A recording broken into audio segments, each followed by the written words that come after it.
형사사건 성공보수 영원. 이게 과연 가능한 이야기일까요? 많은 분이 변호사를 찾을 때 가장 먼저 비용 걱정부터 하십니다. 특히 갑작스럽게 형사사건에 연루되면 눈앞이 캄캄해지죠. 그런데 성공보수를 받지 않는다는 건 단순히 비용 부담을 덜어준다는 의미를 넘어섭니다. 사건의 본질에 더 집중하겠다는 약속이기도 합니다. 우리가 몸이 아프면 병원에 가서 정밀 검사를 받잖아요. 의사 앞에서 그냥 배가 아파요, 머리가 아파요, 이렇게 말해서는 정확한 진단이 안 나오죠. 엑스레이도 찍어보고 피검사도 해봐야 어디가 어떻게 잘못됐는지 알 수 있는 것처럼 법률 문제도 마찬가지입니다. 전화로 몇 마디 나누거나 사연 몇 줄 적는 것만으로는 진짜 해결책을 찾기 어렵습니다. 사실관계는 어떤지, 사건이 벌어진 시점은 언제인지, 내가 가진 증거는 무엇이고 상대방은 어떤 증거를 가졌을지, 지금 절차는 어디까지 진행됐는지 하나하나 짚어봐야 비로소 어디서부터 실마리를 풀어야 할지 답이 나옵니다. 저는 2009년부터 법률 실무를 시작해서 수많은 사건들을 다뤄왔는데요. 사건을 맡을지 말지 결정하는 기준은 사실 간단합니다. 정말 해결이 가능한가? 그리고 어떻게 해야 의뢰인에게 가장 이로운 결과를 가져다 줄 수 있는가? 이 두 가지입니다.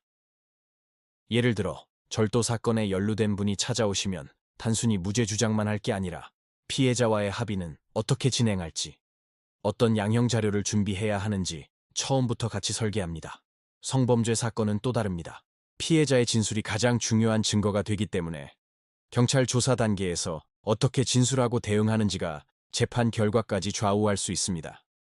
그래서 첫 조사부터 변호사가 직접 동행해서 모든 과정을 함께하는 게 중요합니다. 성공보수를 전제로 사건을 맡게 되면 자칫 결과에만 매달려 정작 중요한 과정을 놓칠 수 있습니다. 그래서 저희는 사건 자체에만 집중할 수 있는 구조를 택했습니다. 민사사건은 더 현실적으로 접근해야 합니다. 소송에서 이기는 것도 중요하지만 진짜 중요한 건 돈을 받아내는 거죠.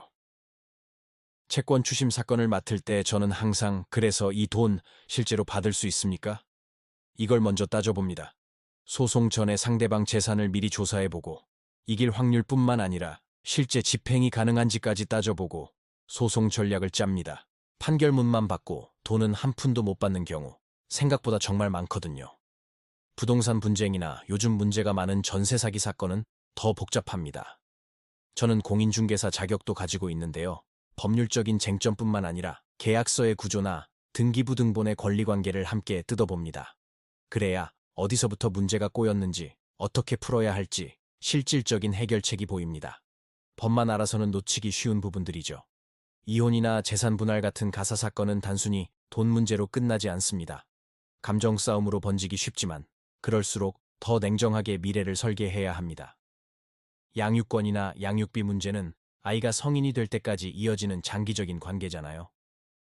당장의 감정보다는 앞으로 발생할 수 있는 모든 분쟁 가능성을 미리 차단하는 방향으로 합의안을 설계하는 게 핵심입니다. 가끔 출입국 문제와 형사사건이 얽힌 분들도 찾아오십니다.